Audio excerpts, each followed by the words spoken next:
Hello everybody, it's your best friend, the American Dream, Dusty Rhodes, back again with a Dr. Seuss reading, but I'm not by myself this time.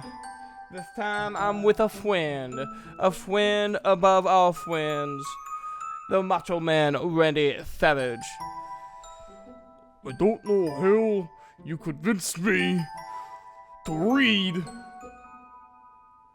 this story with you. Don't you worry, Randy. We'll find a way to get through it together.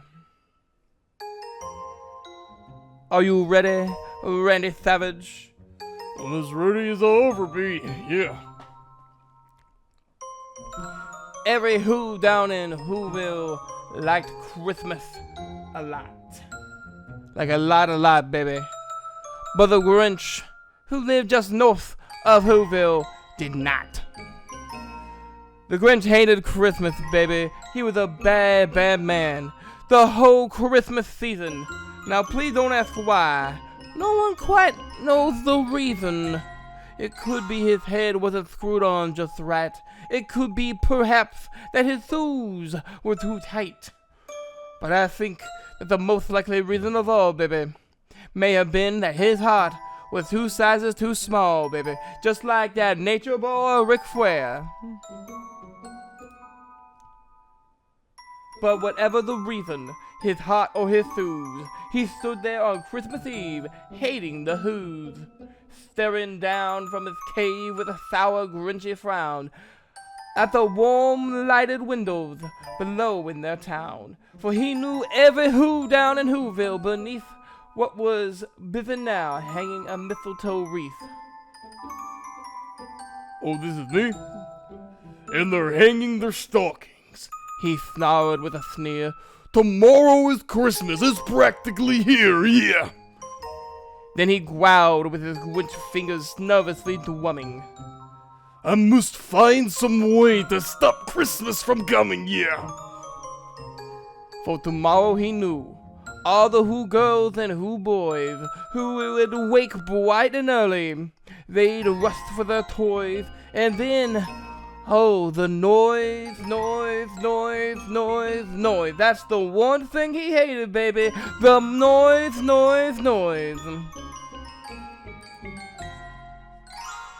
Then the Who's, young and old, would sit down to a feast. And they'd feast, and they'd feast, and they'd feast. And they would feast on Who pudding and rare Who roast beast. Which was something the Grinch couldn't stand in the least. And then they'd do something he liked least of all. Every Who down in Whoville, baby. The tall and the small, the big and the tiny.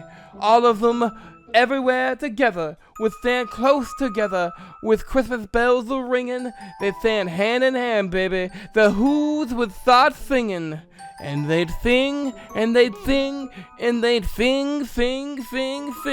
And the more the Grinch thought of this Who Christmas thing, the more the Grinch thought, I must stop this whole thing. Why, for 53 years I've been putting up with it now. I must put a stop to this Christmas from coming. But hell, I mean, I just put a flying elbow drop on it. I've been your 1, 2, 3.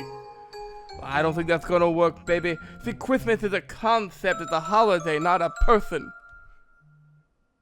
Boy, you must be a joy at parties. Then he got an idea, an awful idea. The Grinch got a wonderful, awful idea. I know just what to do. The Grinch laughed in his throat. And he made a quick Santa Claus hat and a coat. And he chuckled and cloaked. That's clucked.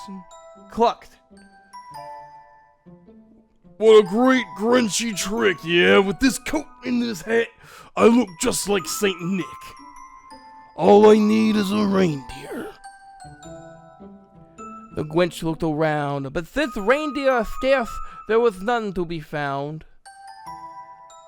But did that stop the old Grinch, baby? No, the Grinch simply said, Well, if I can't find a reindeer, I'll make one instead, yeah. So he called his dog Max, and then he took some red thread, baby, and then he tied a big horn on top of his head. Then he loaded some bags, baby, some old empty sacks on a ramshackle sleigh, and he hitched up old Max. Then the Grinch said, "Oh, come on, it's one word. You really want me to say?" "Come on, baby, you agreed to read." "Giddy up." How was that? Perfect, baby. And the sleigh started down towards the homes where the Who's lay a snooze in their town. All their windows were dark. Quiet snow filled the air. All the Who's were all dreaming sweet dreams without a care. When he came to the first little house on the square, "This is stop number 1, yeah." the old Grinchy Claus hissed. Then he climbed to the roof, empty bags in his fist. Then he slid down the chimney, baby, a rather tight pinch. But if Santa could do it, then so could the Grinch. He got stuck only once or twice, a lot less than I would have, baby, if I'm gonna be honest with you. For a moment or two, then he stuck his head out of the fireplace, flew, with the little Who stockings all hung in a row. "These stockings," he grinned, "are the first things to go." Then he slithered and slank with a smile most unpleasant. Around the whole room, he took every present. Pop guns and bicycles, roller skates and drums, checkerboards, tricycles, popcorn and plums.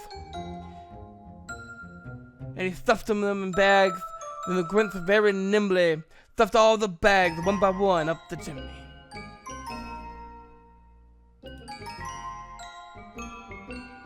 Then he slunk to the icebox. He took the Who's feast. He took the Who pudding. He took the roast beast. He cleaned out that icebox, baby, as quick as a flash. Why, that Grinch even took the last can of Who half. Then he stuffed all the food up the chimney with glee. "And now," grinned the Grinch, "I will stuff up the tree." We gotta do something. and the Grinch grabbed the tree and he started to shove when he heard a small sound like the coo of a dove. He turned around fast and he saw a small Who. Little Cindy Lou Who was no more than 2. The Grinch had been caught by this tiny Who daughter who got out of bed for a cup of cold water. She stared at the Grinch and said, "Santa Claus, why? What?" Hey, I'm reading the quotes here. Santa Claus, why? Why are you taking our Christmas tree? Why? But you know, that old Grinch was smart and so slick. He thought up a lie and he thought it up quick. Well, my little... Yeah. Sorry, I was reading the head. Why, my sweet little tot. The fake Santa Claus lied. There's a light on this tree that won't light on one side, yeah. So I'm taking it home, ooh, to my workshop. My dear, I'll fix it up there, and I'll bring it back here. And his fib fooled the child. Then he patted her head, he got her a drink, and sent her to bed.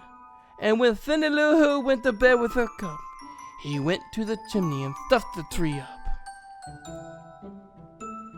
Then the last thing he took was the log for their fire. Then he went up the chimney himself, the old liar. On their walls he left nothing but books, some hooks and some wire. The one speck of food he left in the house was a crumb that even was too small for a mouse. Then he did the same thing to the other Who's houses, leaving crumbs much too small for other Who's mouses. It was 1:15 dawn, all the Who's still abed, all the Who's still a snooze, when he packed up his sled. Packed it up with the presents, the ribbons, the wrappings, the tags, the tinsel, the swimmings, the twappings. 1,000 feet up the side of Mount Crumpet. He rode with his load to the tip-top to dump it. Pooh-pooh to the who's, he was grinchishly humming. they're finding out now the no Christmas is coming. They're just waking up, yeah. I know just what they'll do. The mouths will hang open a moment or two. Then the who's down in Whoville will all cry boo, hoo, hoo. Oh, yeah. That's exactly what the Grinch wants. That's a noise, Gwyn the Gwent. that I simply must hear. So he paused, and the Gwent put his hand to his ear. And he did hear a sound rising over the snow. It started in low, then it started to grow, baby. But the sound wasn't sad, Daddy. Why, this sound sounded merry. It couldn't be so, but it was merry, very merry. He started down at Whoville. He stayed down at Whoville. We had a little bit too much eggnog, I think. Yeah, too much eggnog and too much time on our hands. The Grinch popped his eyes. Then he shook. What he saw was a shocking surprise. And the Grinch, with his Grinch feet ice cold in the snow, stood puzzling and puzzling. How could it be so? It came without ribbons, yeah. It came without tags. It came without packages, boxes, or bags. And he puzzled 3 hours, till his puzzler was sore. Then the Grinch thought of something he hadn't before. Maybe Christmas, He thought, doesn't come from a store. Maybe Christmas, perhaps, means a little bit more, yeah. and what happened then? Well, in Whoville they say that the Grinch's small heart grew 3 sizes that day. Well, that's a dangerous thing to happen. It's metaphorical, baby. And the minute his heart didn't feel quite so tight, he whizzed his load through the bright morning light. He brought back the toys and the food for the feast, and he himself, the Grinch, carved the roast beast. That was How the Grinch Stole Christmas by Dr. Seuss. Thank you to Macho Man Randy Savage for joining me in this great endeavor. Don't invite me again, I won't come back.